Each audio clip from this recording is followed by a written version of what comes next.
Good evening. How's everybody doing? I hope it's a wonderful Labor Day for you. Let's light up the darkness. Oh, the candle's a little crooked there.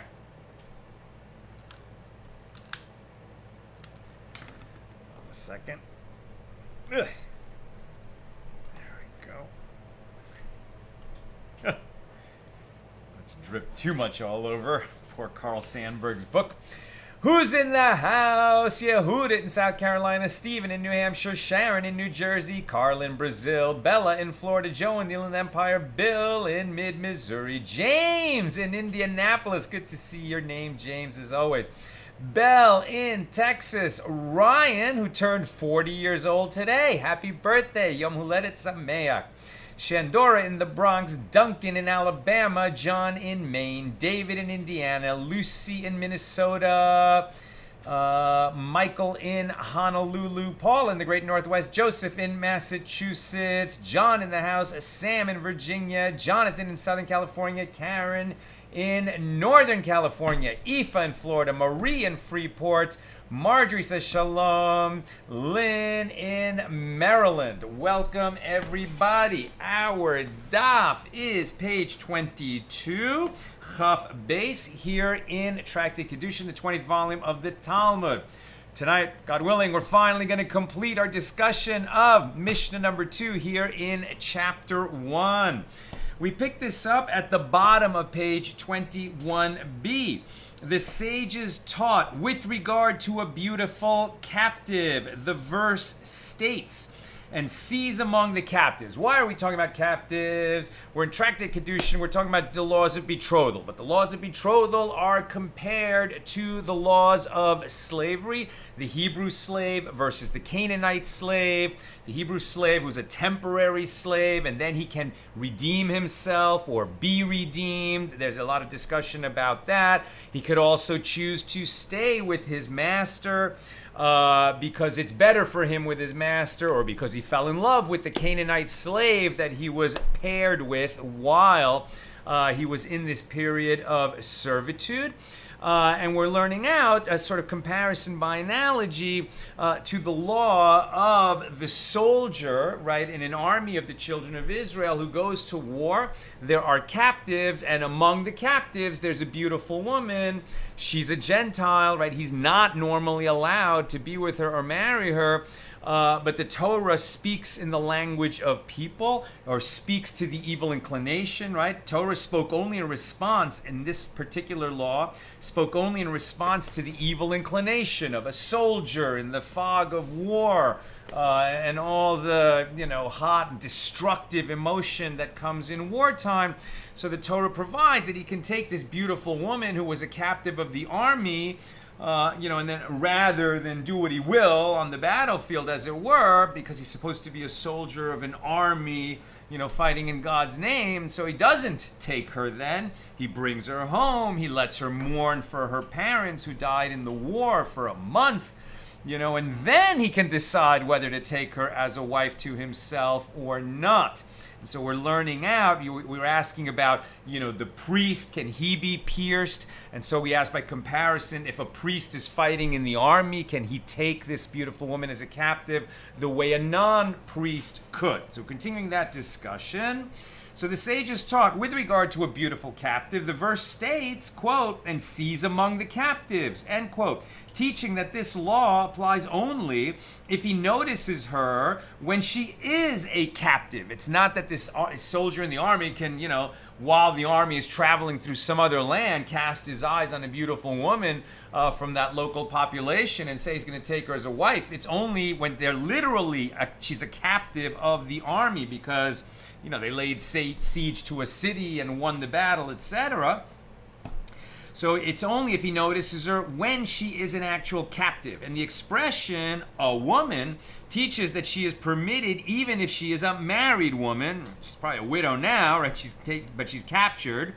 The phrase, a beautiful woman, indicates that the Torah here spoke only in response to the evil inclination, as it is due to her beauty that this soldier desired her.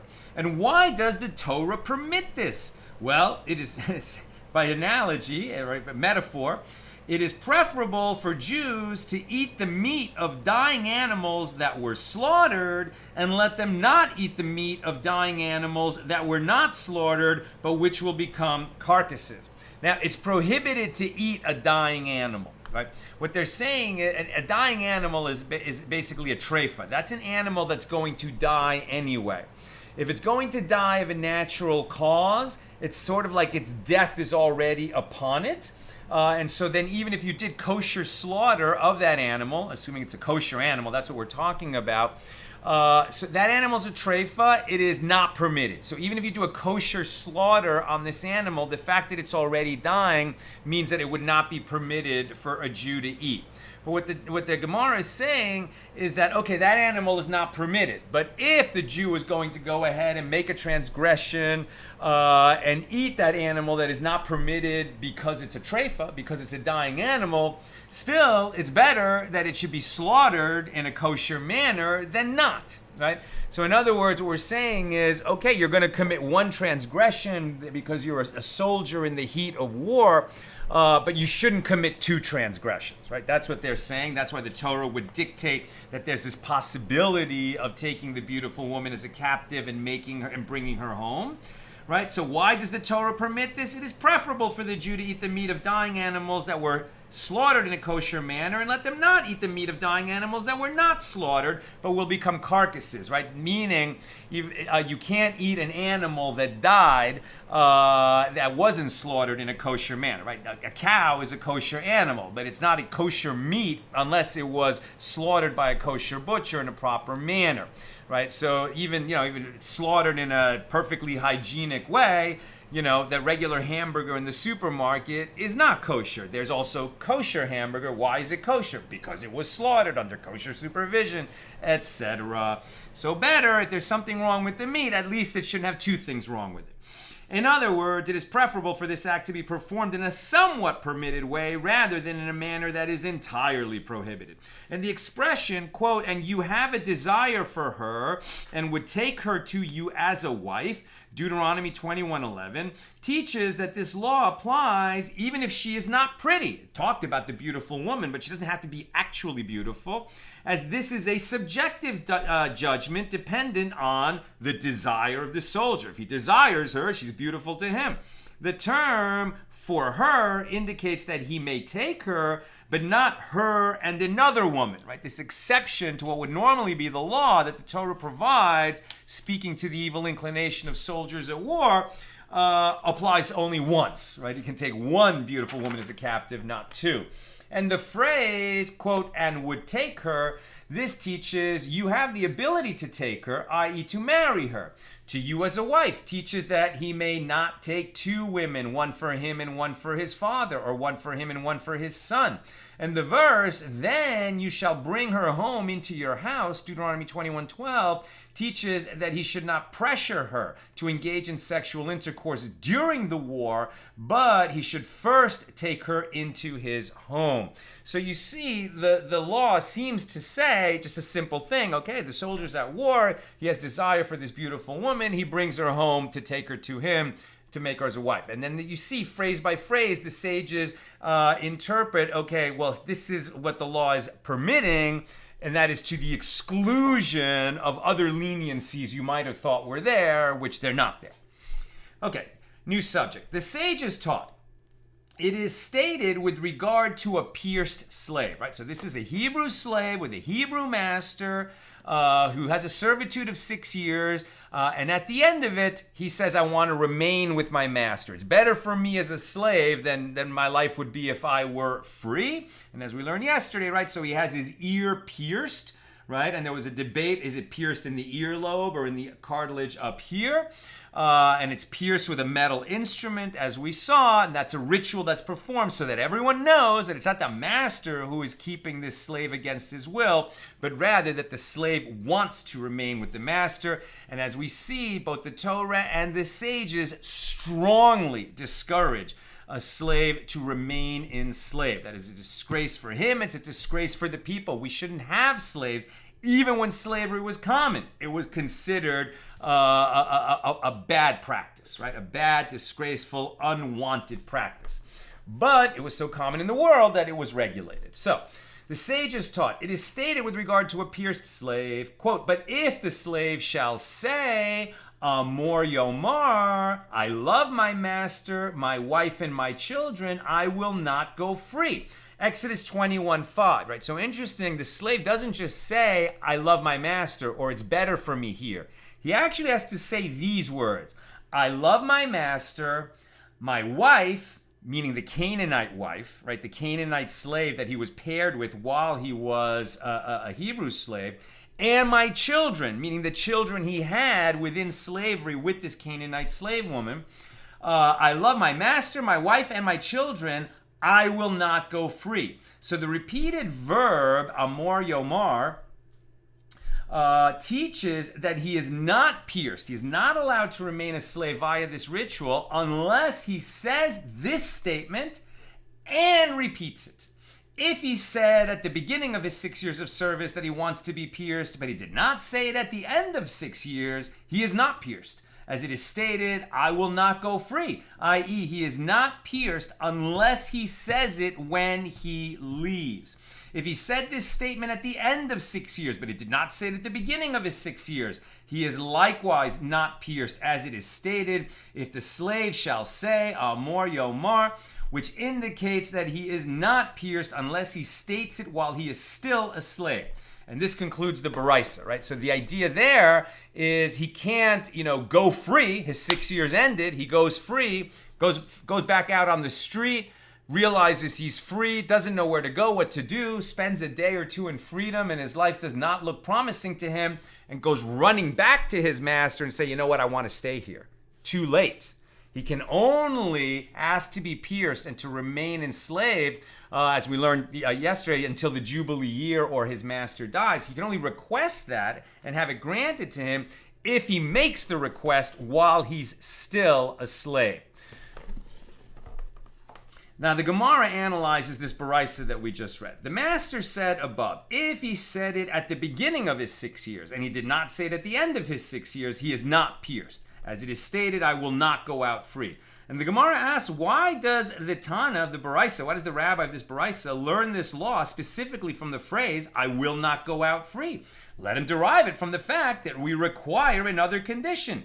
The slave has to be able to say, quote, I love my master, my wife, and my children, in order to become a pierced slave. And he cannot say this at the start of the 6 years, as he does not yet have children from the Canaanite maidservant that his master provided for him. And furthermore, the Baraisa states that if he said this statement at the end of 6 years, but did not say it at the beginning of his 6 years, he is likewise not pierced, as it is stated, the slave. Is that to say that he is not a slave at the end of 6 years? Rav has said, what is the meaning of at the beginning of 6? This is not referring to the actual beginning when he first commenced his 6 years of service, but rather to the beginning of the last peruta, right? Meaning his last bit of time. He has all he's saying is he has to say it while he's still a slave. There has to be still time remaining in his 6 years of servitude. i.e., and it can be as late as when he reaches the final stage of work worth 1 peruta, right? If he received 1,000 dinars to sell himself into slavery for 6 years, so what's 1 peruta worth? How much time is that? Maybe he's in the final day or the final week or the final hours of his 6 years. As long as you can measure, pro rata his 6 years and divide it down to the smallest unit that is worth 1 peruta, the smallest coin there was at that time, then he can still say it. But if he's got less time than that, too late. He can no longer make the request. The sages taught if the slave has a wife and children and his master does not have a wife and children, he is not pierced. Wait, what? Why would that be? We understand the reason the slave wants to remain enslaved is because maybe he fell in love with this Canaanite slave that he was paired with. Okay, he wants to stay with her and maybe with kids that he had with her. But what difference does it make whether the master is a bachelor or he himself has a wife and children? What difference does that make to the slave? And the reason is because Deuteronomy 15:16, where it talks about the slave requesting to be pierced and to remain, says, because he loves you and your house. right? Whenever the Torah refers to a man and his house, it means to a man and his household, meaning his wife and children. So it's only this piercing. You see how they're limiting the situations where piercing is even possible. They're being extra stringent because they don't want Jews to choose to remain enslaved.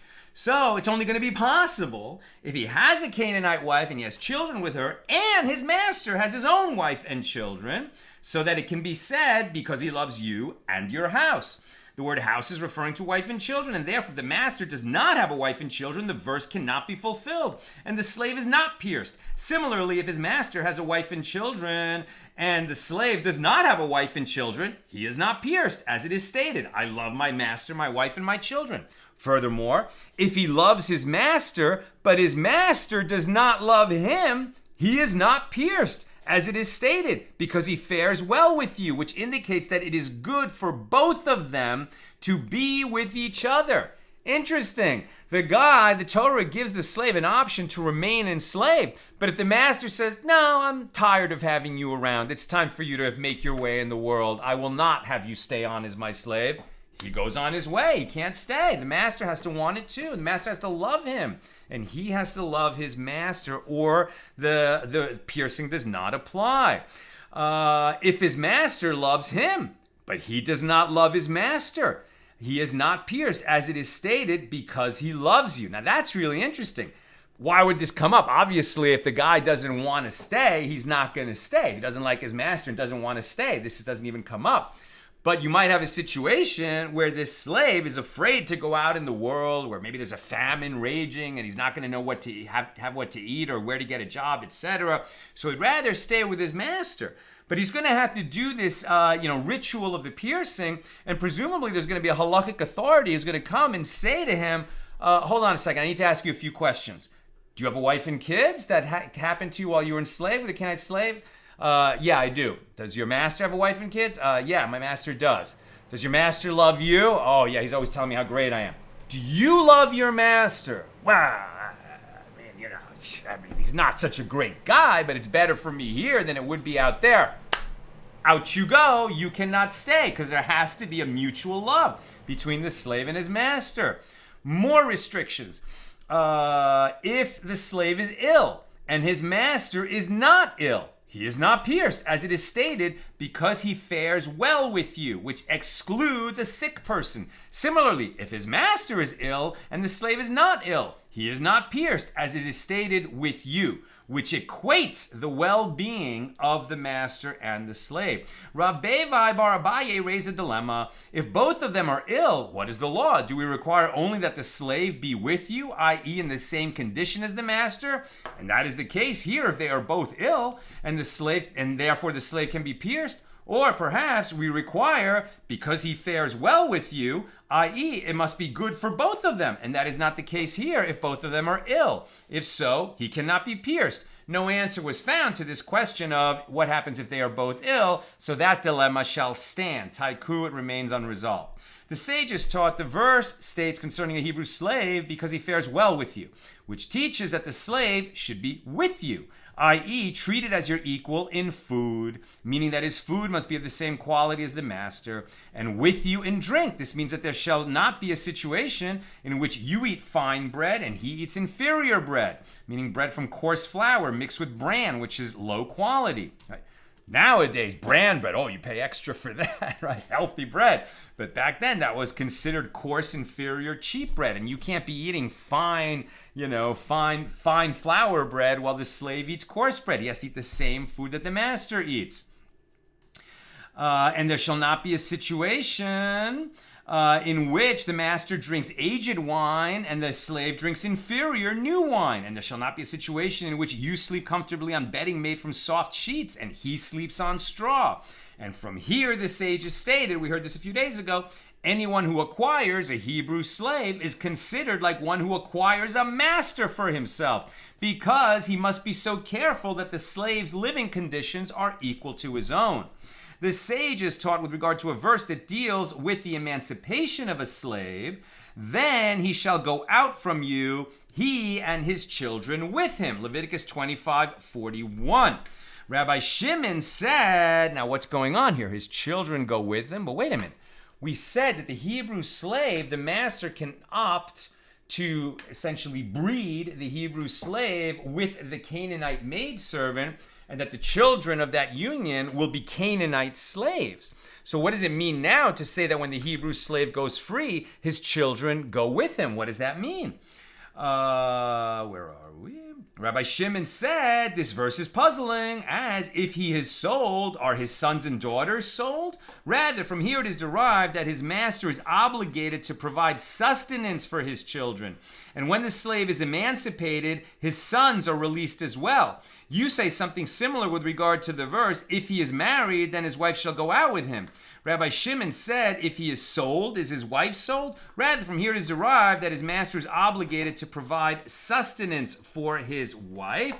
And here's a note. His master is obligated to provide sustenance for his children. The early commentaries discuss who enjoys the profits of the labor of the slave's wife and children. Some claim that as the master supports them in place of the slave, he is entitled to their earnings. Others rule that whatever they earn goes to the slave, their husband and father, right? Meaning we're talking not about his wife and children, the Canaanite maidservant, but rather he was married when he came in. In fact, we learned that we're only going to give him a Canaanite maidservant to produce Canaanite slaves with if he was already married when he became a Hebrew slave. So he's got this Jewish wife and Jewish children who are not enslaved. Certainly they're going to go with him when he goes free, but we learn more than that, right? That the master is to make sure that they have shelter and what to eat while the slave is serving him. All the more reason to say that one who acquires a Hebrew slave actually acquires a master, because so many obligations come with having that kind of a slave.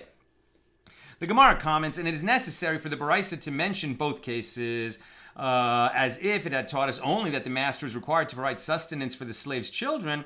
One might say that this is because they are not fit to work and eat. Since they are unable to support themselves, the master is required to support them. But with regard to his wife, who can eat and work, one might say that she should work and eat in payment for her work, and the master is not required to support her for free. And conversely, if the Bryce had taught us only about his wife, one might say that the master is required to support her, since it is not her manner to circulate and collect charity, as she is too embarrassed to do this. But with regard to his children, since it is their manner the manner of children to circulate and beg, i.e. this is not beneath their dignity, one might say no, he is not required to support them. Therefore, it is necessary to state both rulings. While a master has a Hebrew slave, he is also obligated not only to feed the slave and shelter him and clothe him, etc., but also that man's wife and children that he brought with him. The sages taught, and now we're on 22b, had the verse stated his ear to the door. All right, now we're talking about the actual ritual of the piercing when a slave decides he wants to stay with his master. Had the verse stated his ear to the door, I would say he should pierce opposite his ear into the door alone. In other words, with regard to the door, yes, it should be pierced. But his ear itself, no, it should not be pierced. Right? Maybe what they're saying is you put the slave up against the doorway, right? And then you drive the awl into the doorway, kind of near where the ear is, but not through the ear. You might have thought that. And the Gemara asks, but how could it even be suggested that his ear should not be pierced? But isn't it written, Exodus 21:6, and his master shall pierce his ear with an awl? Rather, I would say that the master should pierce his ear outside, i.e. not at the door, and he should place it afterward on the door, and then he should pierce opposite his ear on the door. Therefore, the verse states, and you shall take the awl and place it through his ear and into the door. How so? He bores through the ear until he reaches the door. This seems pretty obvious, but they're making sure we understand how that ritual is performed. The Baraisa adds, since the verse states door, I would derive that this applies to any door, regardless of whether it is detached from its doorpost or whether it is not detached. Therefore, the verse states, then his master shall bring him to the court and shall bring him to the door or to the doorpost. Just as a doorpost is upright and attached, so too a door must be upright and attached to the doorpost.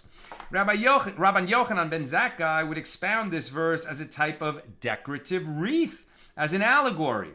Why is this ear different from all the other limbs in the body, as the ear alone is pierced? Right? Rabban Yochanan ben Zakkai is speculating, right? Because the Torah just says if the slave wants to remain a slave, so his ear must be pierced at the door. Okay? So now Rabban Yochanan ben Zakkai is asking, why did the Torah say the ear? Why don't we pierce his arm, his wrist, his thigh, his toe? What is it about the ear, right? Okay, we're used to pierced ears, but that's not necessarily the reason. Why did the Torah single out the ear? Listen to this very colorful, beautiful interpretation. Why was the ear selected for this piercing? The Holy One, blessed be He, said, "This ear heard my voice on Mount Sinai when I said, quote, for to me the children of Israel are servants." Leviticus 25:55, which indicates, and they should not be servants to servants. And yet this man went and willingly acquired a master for himself. Therefore, let this ear be pierced, right? Remember, this is a guy who sold himself into slavery. I think maybe we did have a ruling earlier that the thief who could not repay and was sold into slavery by the court, he's not eligible to be pierced. It's only the one who sold himself into slavery who has this option. And now, homiletically, Yochanan ben Zakkai is saying it's such a disgrace, right? It's bad enough that you sold yourself into slavery when you have a God in heaven, who would make some kind of opportunity available to you, no matter how desperate your situation was. You shouldn't have sold yourself into slavery. Now, okay, but you did. Okay, so you served your 6 years. Now, when you go free, you're done. You're not in debt. You don't owe money anymore, right? That's why you were sold into slavery.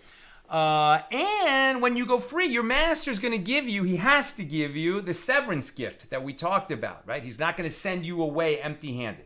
So you have a perfectly viable opportunity to go free with some money in your pocket and start your life over. And instead, you are going to make for yourself a master forever, or meaning at least until that master dies or the Jubilee year comes, maybe another 40, 50 years. What the hell are you doing? You should not do that, right? And so to kind of remind the slave of this, right, they're doing it in the ear, right? First of all, it's going to be a place that's visible. Your ears are always visible. Other people are going to see that you made this choice, right? And the ear that heard. I mean, obviously, these people who are living in later generations weren't present at Mount Sinai when God spoke to the Jewish people, but we're reminded that all of us, right, all of us are descendants of the people who were there. And in fact, we learn elsewhere that all of us were at Mount Sinai. If you're a Jew, you are a soul, and your soul was present, right? Even if you weren't yet born into the world, you were present at Mount Sinai when God spoke to the Jewish people. And so, yeah, you heard God's voice, and now you're choosing to put a master over yourself, between yourself and the Holy One above, who is a master to all of us. What are you doing? What are you doing? Says Yochanan ben Zakkai. And Rabbi Shimon bar Rebbe, the son of Rebbe, would likewise expound this verse as a type of decorative wreath. Why are the door and the doorpost different from all other objects in the house, that the piercing is performed there? Right? Asking the other question, not why is the piercing done on the ear, but why is the piercing of the ear done at the door and the doorpost?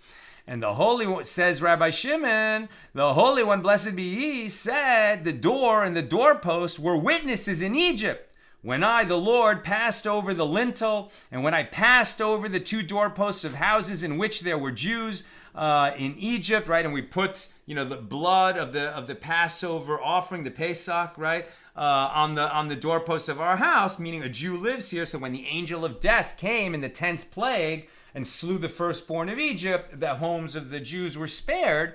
And so, right, this place where you should know, no matter how desperate you get, you have a God in heaven who loves you and who will provide some kind of a way out for you.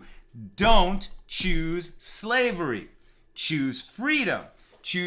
everyone's got to serve somebody, says Bob Dylan. But if you serve the Lord, you serve no other man. Right? The door and the doorpost were witnesses in Egypt when I passed over the lintel and I passed over the 2 doorposts. And I said, and the Lord said, for to me the children of Israel are servants, and they should not be servants to servants. And I delivered them at that time from slavery to freedom. And yet this man went and acquired a master for himself. Therefore, let him be pierced before them, the doorpost, as they are witnesses that he violated God's will. And that concludes our discussion of Mishnah number 2. Now we do Mishnah number 3. Are we getting back to the laws of betrothal? Not quite yet. Mishnah number 3. A Canaanite slave, as opposed to a Hebrew slave. A Canaanite slave is acquired by means of money, by means of a document, or by means of the master taking possession of him. And he can acquire himself, i.e. his freedom, by means of money given by others, i.e. other people can give money to his master, and by means of a bill of manumission, right? That's the document that says the slave goes free if he accepts it by himself. And this is the statement of Rabbi Meir. And the rabbis say the slave can be freed by means of money given by himself and by means of a bill of manumission if it is accepted by others, provided that the money he gives belongs to others, not to him.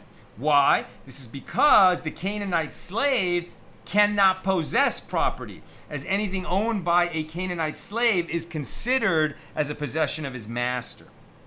Now the Gemara. The Gemara asks, from where do we derive that these are the modes by which a slave can be acquired? And the Gemara answers, as it is written with regard to Canaanite slaves, and you shall bequeath them to your children as an ancestral inheritance, right? So Canaanite slaves were considered inheritable property like ancestral fields. The verse juxtaposes Canaanite slaves to an ancestral field. Just as an ancestral field can be acquired by means of money, by means of a document, or by means of the owner taking possession of it, so too a Canaanite slave can be acquired by means of money, by means of a document, or by means of the master taking possession of him. And the Gemara asks, if so, perhaps one can interpret this juxtaposition differently. Just as an ancestral field returns to its owners in the Jubilee year, so too a Canaanite slave returns to his prior owners in the Jubilee year. Therefore, the verse states, of them you may take your slaves forever, which indicates that the sale is permanent. But as you see, there hasn't been slavery in thousands of years, right, under Jewish law. Why? Among other things, because slavery, even of a Canaanite slave, was tied to the laws of slavery of the Hebrew slave, which was tied, directly to the laws of the Jubilee year. And once the temple was destroyed, there were no more Jubilee years, no more bringing offerings, etc. So I think slavery was already, as we've seen, out of favor and totally discouraged. But once the temple was destroyed 2,000 years ago, it became impossible. Right. So the Gemara asks, if so, perhaps one can interpret this juxtaposition. Wait a minute. Did I just read that? Yeah. A sage taught in a Baraisa that a Canaanite slave can also be acquired by means of symbolic exchange, i.e. a pro forma act of acquisition performed by the giving of an item, usually a handkerchief, right, which we use, I'm selling you a field, right? Even if you paid me the money for the field that you are buying, you have not taken possession of the field until you do some kind of formal act of acquisition, and that might just be giving, I don't know if you give me the handkerchief or I give you the handkerchief, but at any rate, it's an act. I guess I give you the handkerchief, and it symbolizes you taking possession of the field. That would be done in front of witnesses so that the buyer now has taken possession of the field. If that hadn't happened, even though you gave me the money as the purchaser of the field, maybe there was a fire that came, and then, who bears responsibility for the losses caused by that fire? If you have not yet taken possession of the field, I might still be on the hook as the seller. If you've taken possession, then it's your field, right? Any damages that happen after that is on you. And as we see, the law of Canaanite slaves and exchanging, selling a Canaanite slave, acquiring a Canaanite slave, is likened over and over again to the law of the ancestral field. And the Gemara asks, and why doesn't the Tana of our Mishnah mention acquisition through symbolic exchange? If the Canaanite slave can be acquired through this act of symbolic exchange, the pro forma taking possession, so why wasn't that mentioned in our Mishnah? That's the question. And the Gemara answers, the Tana of our Mishnah only teaches the effectiveness of modes of acquisition which are not effective in transferring the ownership of movable property, as it is a novelty that these are effective, as one might have thought that a slave can be acquired only in the same manner as movable property, right? I mean, isn't a slave more similar to movable property than to a field? Answer, you might have thought that, but you'd be wrong. So the Tana of our Mishnah does not teach the effectiveness of modes of acquisition which are effective in transferring the ownership of movable property, as it is not a novelty that a slave can be acquired in that manner. Shmuel says, they are like movable property, but they also have this additional method of acquisition, which is like a field. Shmuel says a Canaanite slave can be acquired by means of pulling, as can movable property. How is pulling performed in the case of a slave? If the master took him by force and the slave came to him, he has thereby acquired him. But if the master called him and the slave came of his own volition, willingly, he has not acquired him, right? There's not been the formal act of acquisition yet. You'd have to literally take him by the arm. It's not like he has to drag him across town, but he's going to have to move him a certain distance, probably 4 amos at most, maybe less. 4 cubits, right? So the Gemara comments, granted, according to the opinion of the Tana of our Mishnah, it is clear why he did not list pulling as a mode of acquisition, as he does not teach the effectiveness of modes of acquisition that are effective in transferring the ownership of movable property. He teaches only the effectiveness of modes of acquisition that are not effective in transferring the ownership of movable property. Pulling is effective with movable property, but according to the opinion of the Tana of the Baraisa, who taught the mode of symbolic exchange, let him teach pulling as well. And the Gemara answers, when the Tana teaches this Baraisa, which includes acquisition through symbolic exchange, like taking the handkerchief, he teaches the effectiveness of modes of acquisition that are effective in transferring the ownership of both land and movable property. He does not teach the effectiveness of pulling, which is effective in transferring the ownership of movable property, but is not effective in transferring the ownership of land. I'm very close to done. Questions or comments, please get them in. The Gemara returns to analyze Shmuel's statement. How does one acquire a slave through pulling? If the master took him by force and he came to him, he has acquired him. If he called him and he came to him, he has not acquired him. And the Gemara asks, and has he not acquired him if he called him and the slave came? But isn't it taught in a Baraisa? How is an animal acquired? Through passing. If he grabbed it by its hoof, or by its hair, or by the saddle on it, or by the load, the shalif on it, or by the bit in its mouth, or by the bell on its neck, he has acquired it. How is an animal acquired? By pulling. If he calls it and it comes, or if he hits it with a stick and it runs before him. Once it lifts a foreleg and a hind leg from where it was standing, the new owner acquires it. So if you call the slave and he comes, isn't that the same as acquiring an animal? And Rabbi Asi, and some say Rabbi Acha, says it is not enough if the animal lifts its feet. Rather, one does not acquire it until it walks the distance of its full height in the presence of the one acquiring it. In any event, this indicates that calling the animal is an effective use of the mode of pulling. So the sages say in response that there is a difference between the acquisition of a slave and that of an animal. An animal walks by the will of its owner, as it is domesticated and follows the orders of its master. Consequently, if it comes when called, it is as though it was pulled. By contrast, a slave walks by his own will. Consequently, even if a slave comes when he is called, this cannot be considered acquisition through pulling, as the master has performed no formal act of acquisition. So Rav Ashi said, a slave who is a minor is considered like an animal since he has no legal will of his own. He can be acquired through calling, like the animal is acquired, but an adult Canaanite slave cannot be acquired in that manner.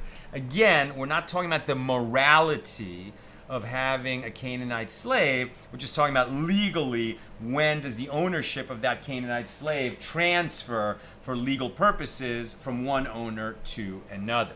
Okay, that's what I've got for us today. Let's see if we've got some questions or comments on Kiddushin, page 22. Jonathan. It is interesting the comparison between marriage and slavery/servitude. One, meaning the latter, slavery and servitude, you go into on your own volition or not. If your own volition, it is when you don't have any other choices.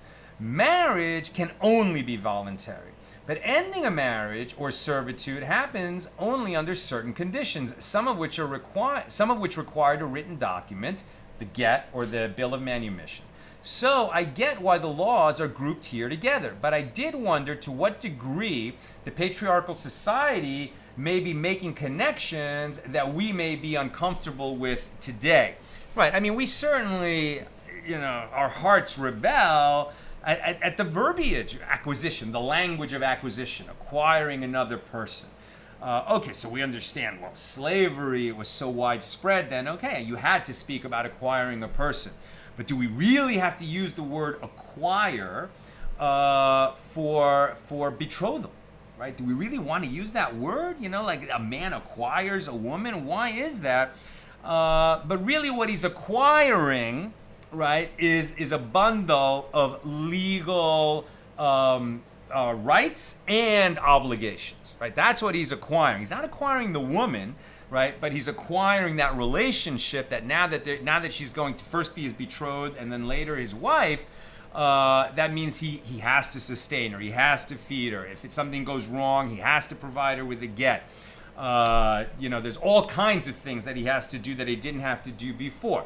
He gets privileges and rights as well. But the word acquire, kone, that Hebrew word, it's also used in other contexts. It's interesting when we talk in the Amida, right, in the Shemona Esrei, the daily prayer we say 3 times a day, and we talk about God. Now, God created the world, right? And yet the Shemona Esrei, that prayer will talk about God acquiring. It will use that same verb, right? That God is the one who acquires the world. And that's interesting, right? I mean, you would say, because you would have thought, well, God creates the world. If he acquires it, it's almost like, who did he acquire it from? He made it. It wasn't owned by someone else. It didn't exist before, he came and laid claim to it. He not only created the world, he created the possibility of physical matter even existing, right? And so I think that, and we've talked at other times about, there's a metaphor that's so often used that God and the Jewish people are a marriage, right? And that God is the groom and Israel is the bride.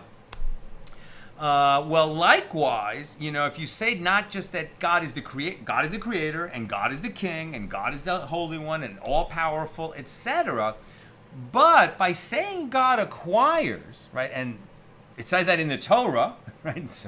And God wrote the Torah, he dictated to Moses.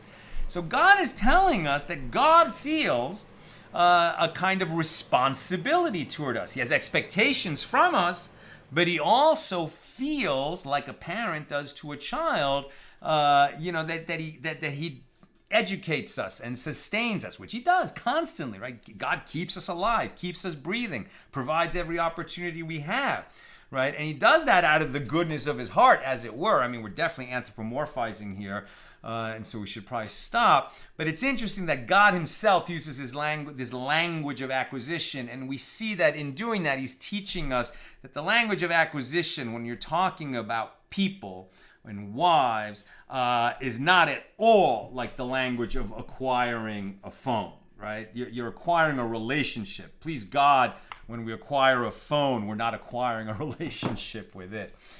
Sharon, are you linking this action to a mezuzah? Interesting. That would, I would think, much like the blood on the doorpost, be a juxtaposition to the holy act being a detestable act. Very good. So just as God, that Rabbi Shimon, the son of Rebbe, was saying that when the slave is pierced because he wants to remain enslaved, that's done at the door to remind us how God passed over the doors of the Jews when he did the 10th plague, because that act was inseparable. That was the final straw, right? For after the 10th plague, the Jews went free. That was it, right? After the plague of the firstborn, the Egyptians said enough. The Pharaoh said enough, go, right? And then all the Jews walked out of Egypt. And it's definitely that the mezuzah, which is on every Jewish home, is connected to that act, right? And the mezuzah is such an important. Every Jewish home has to have a mezuzah. It's an absolute mitzvah.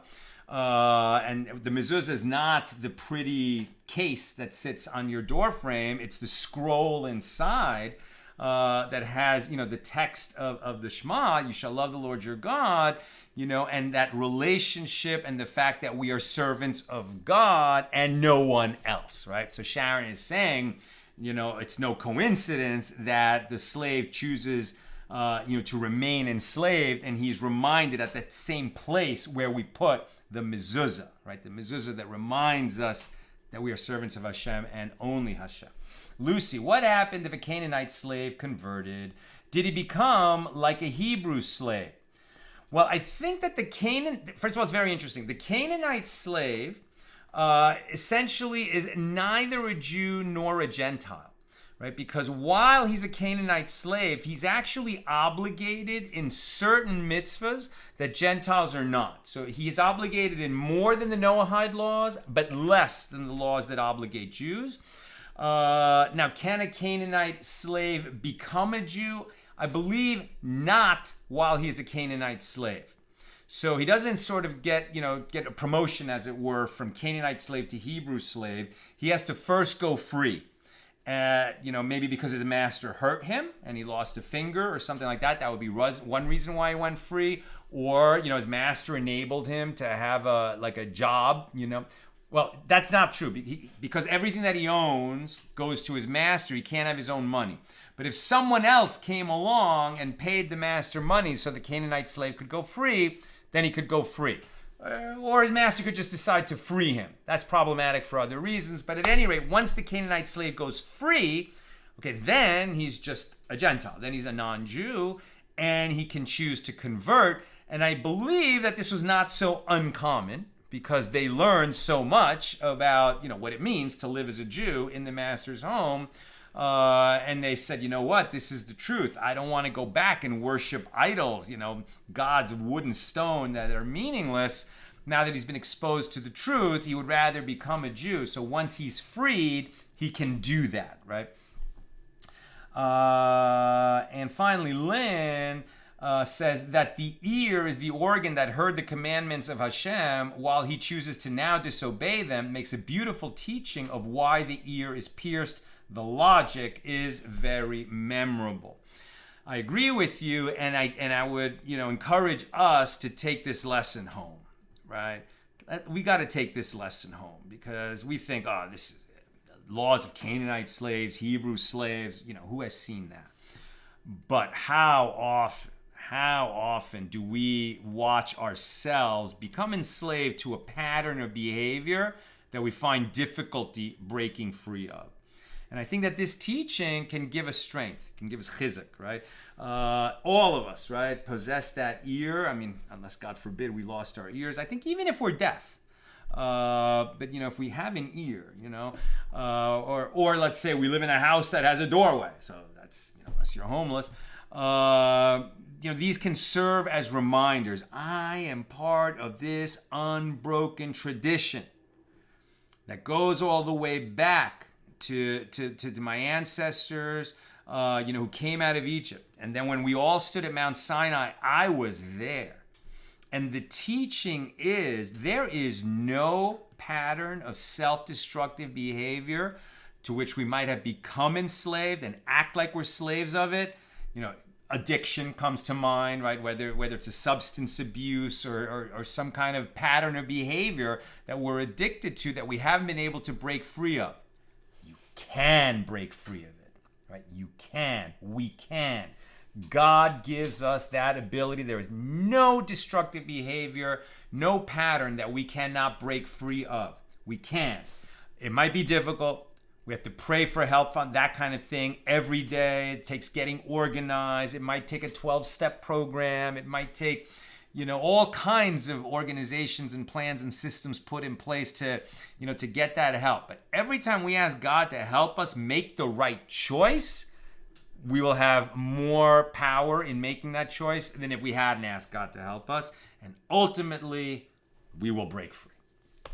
My friends, that's what I've got for us today. With God's help, we're together again tomorrow, Tuesday, at the regular time, 6 p.m. Pacific. We're going to a wedding tomorrow, and I don't know what time it starts.